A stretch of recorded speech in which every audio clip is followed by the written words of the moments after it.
Hey guys, welcome back or welcome to my channel.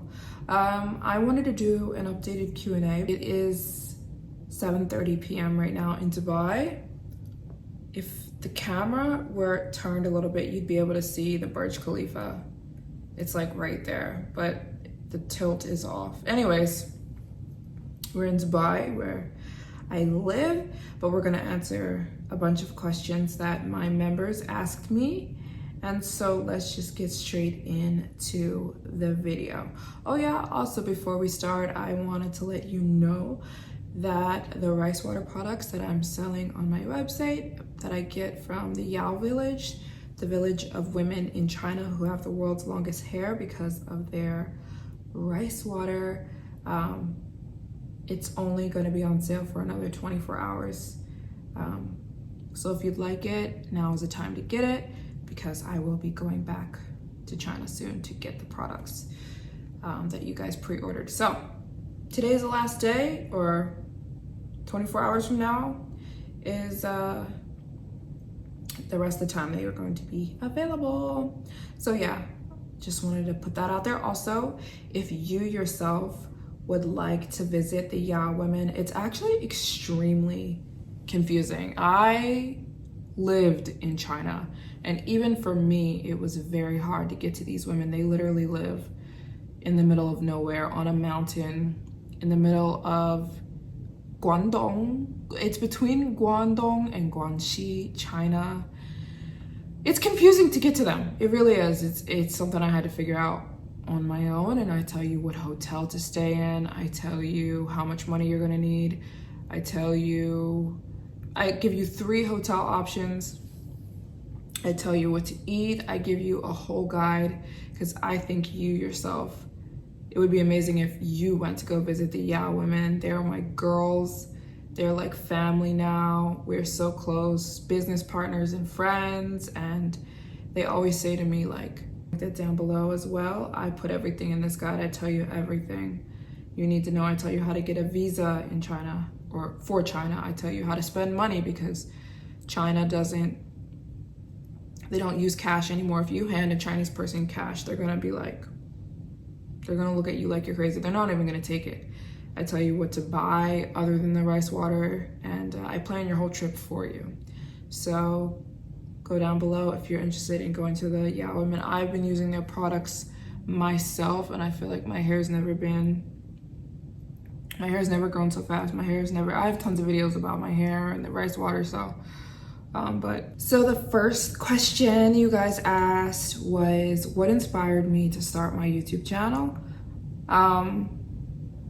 What inspired me to start my YouTube channel? I was living in China, and my friends asked me to start it, because my friends that were Chinese, because they were like, at the time, there was not a lot of content about China on YouTube as far as like travel. People had the worst ideas of China, because you're getting your information from the news and CNN and all that crap. And people hated China. People still hate China, but people really didn't have any independent perspective on it. And so I loved China, and everyone was nice, and I loved living there.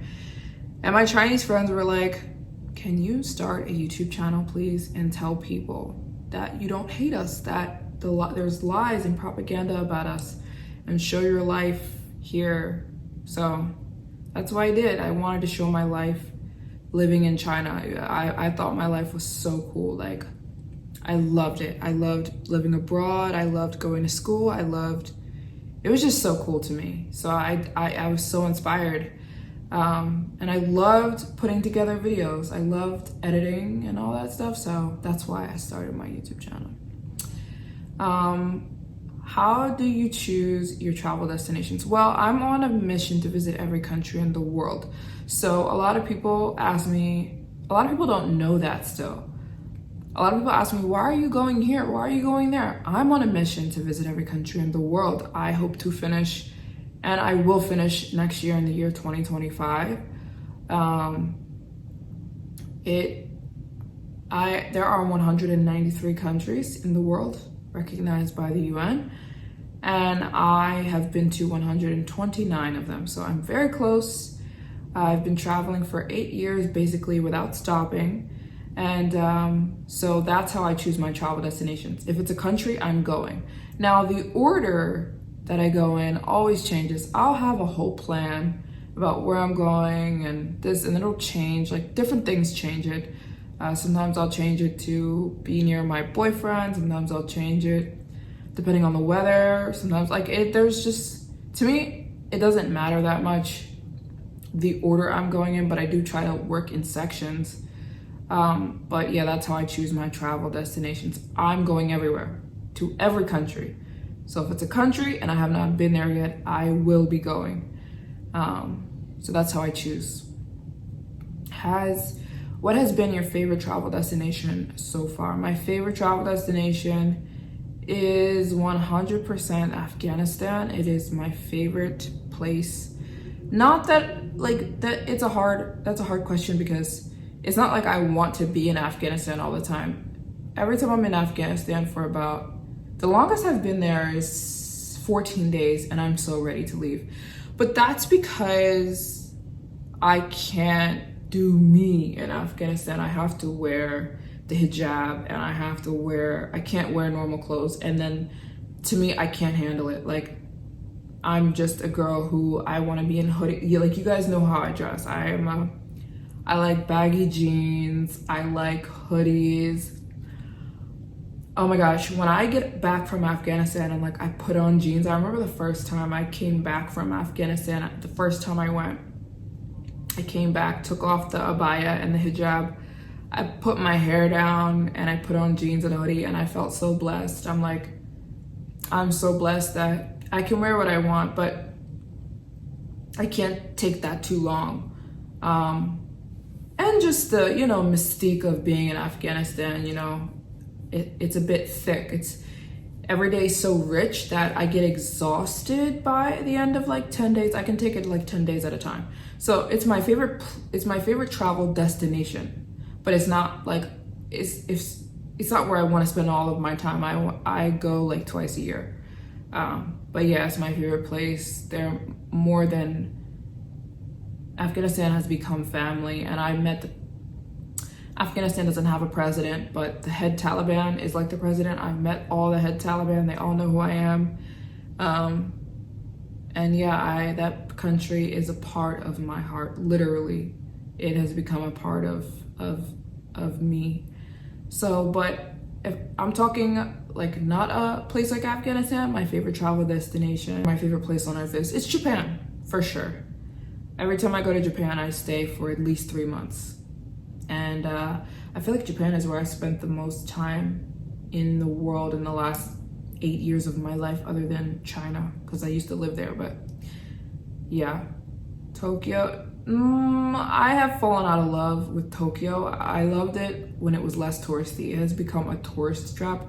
One time, just recently when I was in Japan, you guys know if you have been subscribed for a minute, I was there November, December, January, February, 4 months just this year. And a geisha, the geisha women, they're real people. They're not tourist attractions, they're human beings.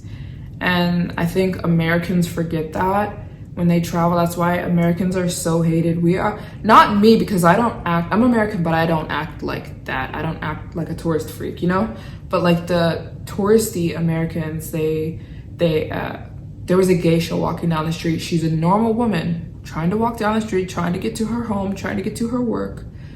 And all these Americans had cameras on her, and she couldn't even walk to where she was trying to walk because everyone had a camera in her face, and she was so upset. She had tears coming down her face, and she was trying to shield herself from all the cameras. And I was just so pissed off. And I'm like, that's kind of what Tokyo has become, along with a lot of other destinations like Bali, like Paris, like Rome. They're less of real places anymore. They're like museums. So that's why I don't like Tokyo that much anymore. I used to love it. I'll always go, but I'm more of a Kyoto girl now, because Kyoto is the real Japan. They've kept Japan alive in Kyoto. Tokyo is kind of like an amusement park, and I don't like that vibe, you know what I'm saying? So yeah, they were my favorite places. How do you organize your trips? Listen, I have an iPad, I have a laptop, I have a ton of notebooks, and I use them. I write down a plan and then I see how it works. I always have these pens on my life. They're how I plan. The pens from Muji are everything, and I'll use each color for different things, and I'll use the pens to plan my life. I'll write down a plan, I'll write down the month in a notebook, and then I'll map out how long I want to spend in one place, how long I'll be there, where I'll go next. And then I'll look at it for a minute and I'll be like, does this work? I'll see how I can tweak it. And then I go. If it works for me, I'll go. And sometimes I'm just extremely random and I'll go somewhere in the drop of a hat. That's why I love I feel like I always try to tell people that are young, like, don't get in a relationship. Be your own person. I can't imagine a life more fun than mine. I don't have kids yet. I do want them. I'm not married yet. I'm single and no, I'm not single. I'm sorry, baby. I'm not single. What I mean is I'm not married. I'm not married, so when I'm married, I'm not gonna be living like this. To me, when I'm married, my obligation is my husband right now. So like, I love this single. What I mean by that is I'm a solitary person. I am not one with a man yet, which marriage binds you with another soul. Anyways, I think there's just nothing more precious and valuable to be free. I can wake up and I literally decide where I want to be in the world and I go there. Not that you can just do that. You know, you might have a job that doesn't allow you to do that, but still, I think you need this period first. You need this. I've spoken to so many parents and so many people who are like, I wish I waited and had fun before I became a wife, a mother, blah, blah, blah, blah, you know? So like, yeah, that's odd. Sometimes I'm just extremely random. And sometimes I wake up. That's what I did the last time I went to Shanghai. I was in Shanghai in March, and it literally, I decided to go the day before. I was like, I miss my city. And I just went. Like, it wasn't in my plan. I just went because I'm like, I saw a picture of Shanghai and I was like, I miss my city. I lived there for 4 years and I hadn't been back in about 4 years. So yeah, sometimes. Did you ever have a fear of flying, and how did you get over it? Actually, no and yes. So when I was traveling, all these years, I didn't have a fear of flying at all, because airplanes I'm a logical left brain kind of person. I am less emotional, more logical. So to me, planes are extremely safe, which they are. I know how safe we are, and I also know that, like, I'm not going to not see the world because I'm afraid to get in a plane when it's literally the safest form of travel that there possibly is. You are in way more danger in your own car. Like, the car you own and you drive, you are in so much more danger. People die daily, but being in a plane crash is like a 1 in a million, like literally, chance. It's one of those things that never happens, but when it does happen, it's devastating because there's nothing you can do. But to me, there was just no way. What am I gonna sit in fear and then die living a boring life because I don't want to get in a plane and it's so safe? No, that wasn't gonna be me. So no, I was never afraid of flying until literally I was years into traveling and I was on one bad flight and then I became afraid of flying. I was on a horrible flight. It was traumatizing. I was flying from LA to China. I took that flight all the time because I lived in China, and usually I'm from New Jersey, so every time I would fly back to China, they would lay me over in LA. So I was on a layover in LA, flying back home to Shanghai because this is when I was attending school in Shanghai, China, and I was living there. So I had taken this flight all the time. It was probably like my 6th time taking that flight. It's very long. very long flight, but I was used to it and I was completely by myself. And the flight is 17 hours. But this flight, oh my gosh. Oh my gosh, it was 12 hours of consistent turbulence. And I don't mean turbulence like the plane was just shaking. I mean that the plane was like, oh my gosh, just even mentally going back there is traumatizing. That flight was horrifying. Even one of the flight attendants, she got injured. It was so bad. And it's like, you know when you're having a bad flight when the flight attendants look scared, like, because it's their job. They you know, oh my gosh, the flight was horrible. And we were flying through all kinds of storms. My foot is asleep, hold on. Okay, we are back, baby. That was so painful. My foot, ooh, that really hurts. Anyways, yeah, the plane was, it wasn't even, I don't even want to say turbulence. It was like the plane was diving up and down, and the pilot kept apologizing because he's like, I'm trying to, there is such a bad storm. I'm trying to get around it. I'm trying to, he's like, he kept apologizing.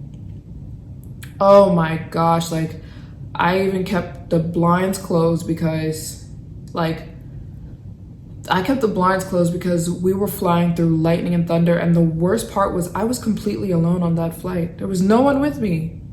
And we're flying over the sea on our way to China. And another bad part about that flight was no one was on the flight. There might have been 50 other people, but the plane was so big. You know, I don't know if you've ever been on a long plane, on a long plane ride.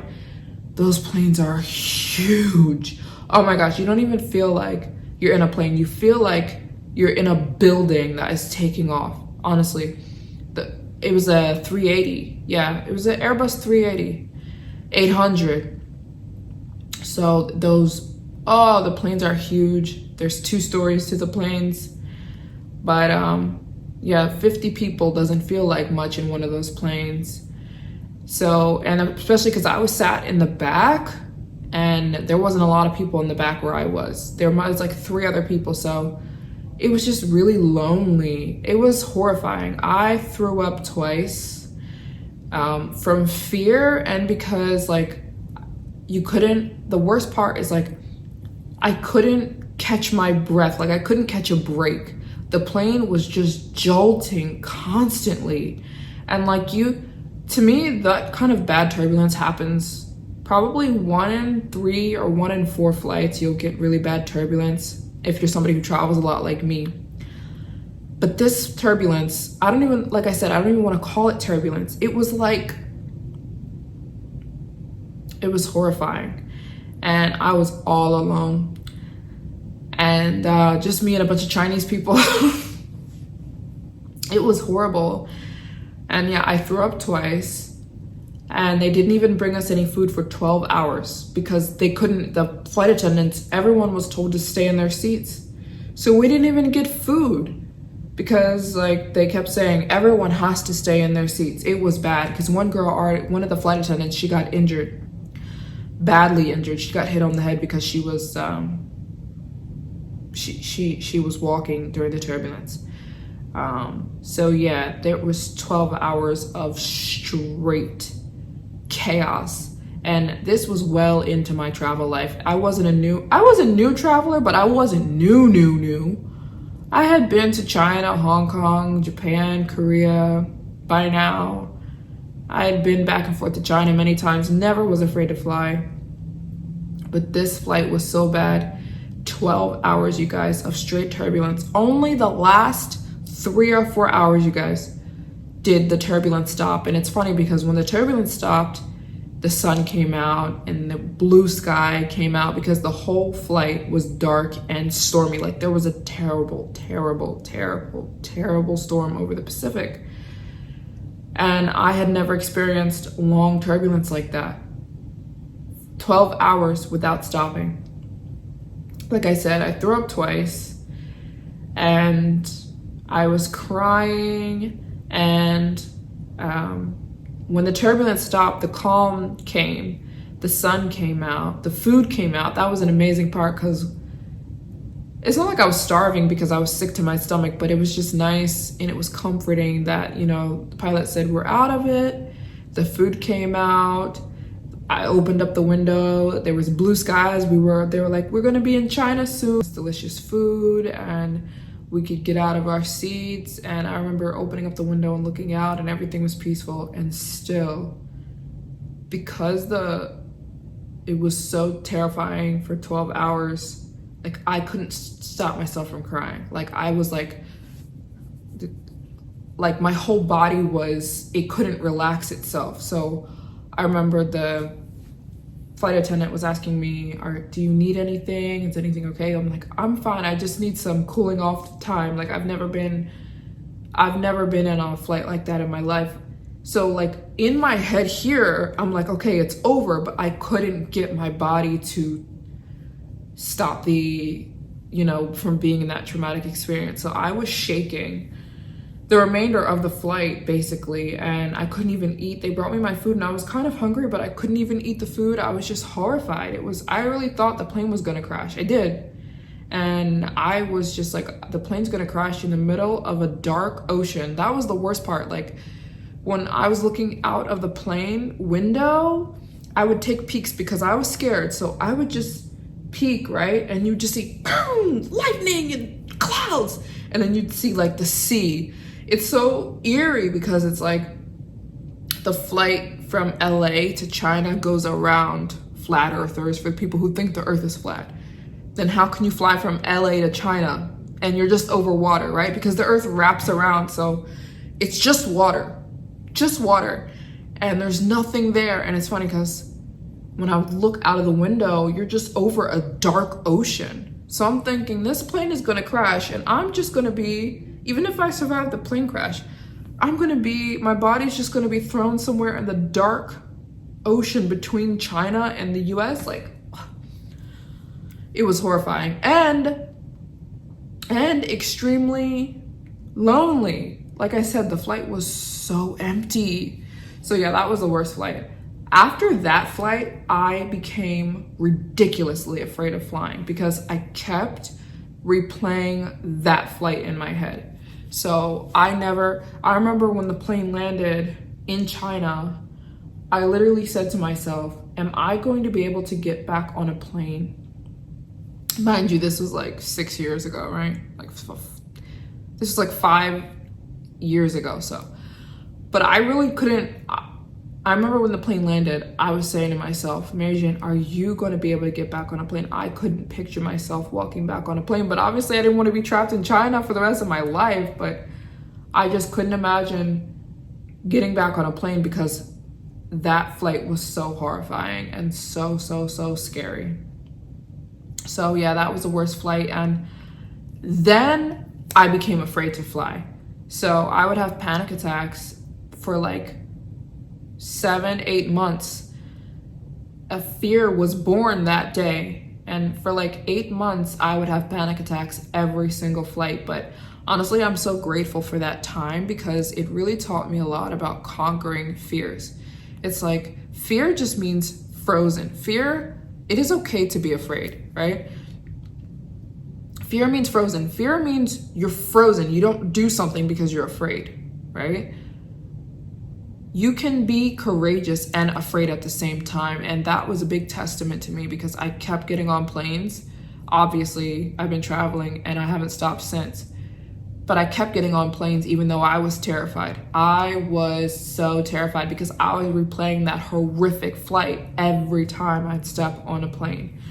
So even when there wasn't turbulence, and then I became afraid of flying at night. So like I would try to book all day flights because like anything that reminded me of that horrific flight, I didn't want to do. So I kept trying to organize day flights, but it just wasn't working the way my life works out.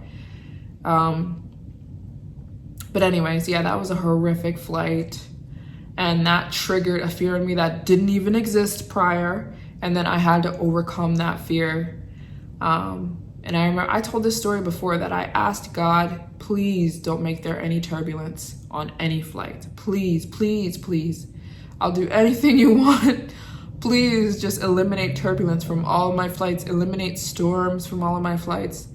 And then I remember God saying to me, would it be a bigger miracle if I kept the turbulence out of your life? Or would it be a bigger miracle if I made you brave enough to be peaceful in the turbulence? And it was a big testimony for me because he did it. He did it. Now I can survive anything. There's bad turbulence. I'm the one comforting people now. I'm the one who's like, it's okay. These planes are so... I told you guys that story before when I was on my way to Iceland last year and there was bad turbulence. There's always bad turbulence on the way to Iceland. Bad turbulence on the way to Iceland. And this dad was sitting next to me and he was scared and I was comforting him. I'm the one now that's like, everything's okay, don't worry. And I'm not afraid of any turbulence. I'm not afraid of flying at night. I'm not afraid of anything. But it's because I kept, if I had froze and not flown anymore, that fear would still be alive. But because I faced it head to head, doesn't bother me anymore. That's with everything in life. It's like, same thing with YouTube. I was scared when I first started my YouTube channel because I knew that like I realized how mean people could be. And like people could just put anything out there about you and people can tear you down and people can, the cancel culture and the people judging you and people who don't know you at all can literally tell you about yourself from a screen and from the comfort of their home. That scared me when I first started YouTube. And then the thing is, like, when I started my YouTube channel, you realize, oh, it's not bad at all. Hate comments aren't bad at all. These people don't know you, and it's a part of being on the internet. And I have a few YouTube friends who said the same thing, and they're like, yeah, you kind of have to go through that time where people are telling lies about you, people are pulling you apart, people will get mad over nothing. Like, you will say anything, there's somebody out there who's gonna get mad. Excuse me, you didn't, like people are crazy. And really, two of my friends said this, I love them so much, they're big YouTubers, and they were like, people are projecting, even people in your own life, even if you aren't a YouTuber, we project ourselves on people. So that's why happy people are nice people, right? Because I'm happy. I have no reason to go and try and make you feel horrible about yourself because I'm happy, right? People are projecting themselves on you. So yeah, that's what the girls, Girls Gone Bible. Yeah, those two gorgeous girls, and they get a lot of hate because they talk about the Bible and they're representing God, which is crazy territory. Super crazy territory because people are like, they feel like they can tell you how you're supposed to be now. But anyways, they said that and it made so much sense. But it's like the same thing. Instead of me being like, oh, I don't want to be on YouTube because of the haters, because of people who come after you, the good thing is, the best thing would be, or even praying and asking God, if I start, somebody might say this, God, if I start a YouTube channel, can you please make sure no one hates on me? That's just not a possibility. It's gonna happen, especially if you get any kind of popular. And God, usually, because this is laid out in the Bible, just looking at emails, but yeah, God lays out, that's why, I don't want to get into the Bible. I always find my way into the Bible in every video, but God says, instead of you asking me, why is there a storm? It would be a bigger miracle if I let the storm happen and I just kept you in it. So instead of, I think the best case scenario is if you start a YouTube channel or whatever you're scared of doing and you get the hate, you get the, cancellation, you get the lies, and God keeps you and you're good. You're like, oh wait, I'm good. The thing I was so afraid of, I'm good, and that's how you overcome in life. So although that flight was horrifying, it was a big life change for me. That's when I had to go into the deepest part of fear and then overcome it. Now I don't care. Even if I'm in a plane crash, I don't care, because I think that I don't think life happens by chance. I genuinely think every single day is already planned out in God's divine way he runs the earth. And he's kept me through so much. I know he's not going to leave me. I have a testimony, so I know that I'm going to be good. There's nothing that can happen that is going to take me out of, or takes God's hand off of me. God's got me, so I'm good in any situation. I'm good in any situation. So, what are the best solo travel locations? I would say 1000% Japan. Japan is a great place to travel solo because it is so safe and it is so easy to travel Japan. It's a cakewalk. It's not difficult. There are extremely cheap places to stay and a lot of stuff to do. You won't get bored. There's a lot of solo travelers that go there, so Japan definitely. I'd say Asia. Asia is so easy to travel. It is so easy to travel. Another good solo travel location, I would say Japan, all of Japan, Tokyo, Kyoto. Hold on, I'm thinking on the spot here. When you've been to 129 countries, I literally close my eyes sometimes and I scan the globe and I'm like, out of all the places I've been, where can I tell these people? It gets hard to narrow down these answers. Best solo travel locations, 100% Japan. I think you could do China solo. It would be, a lot of people do it. If you know Chinese, if you don't know Chinese, that's why I didn't say China, because it's difficult. Not a lot of Chinese people know English unless you're in the big cities. And all the regulars. Paris, easy to do solo, even though a lot of people say they get depressed in Paris because it's so romantic that if you're solo, you feel sad. But that didn't happen for me.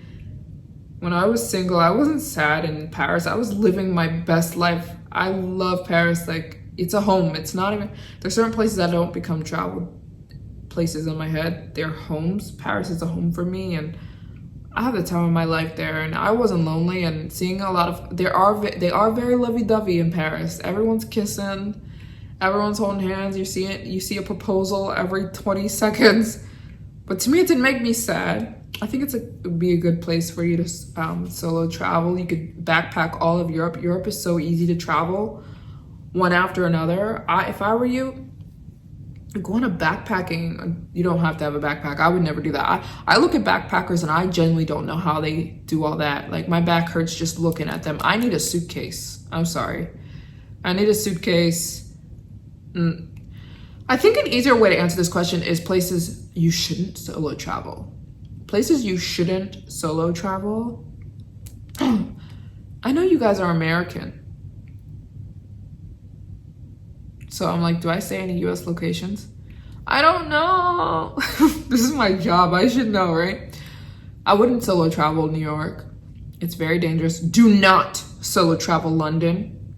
London has become one of the most dangerous places on earth. I got robbed twice in London, and every single person I know has also been robbed in London. It is so dangerous. Someone stole my phone directly out of my hand. Clean out of my hand. And happened to all of my friends who went to. No, do not go there by yourself. No. I wouldn't go to Amsterdam by yourself either. Go with a friend. Go with friends. Oh, Portugal. Portugal is gorgeous and an amazing place to travel. Solo, it's safe, it's beautiful, it's cheap. Everyone's nice, the food is so good. So yeah, I'm gonna move on to the next question. What is your best memory? There's so many. I've been traveling for 8 years.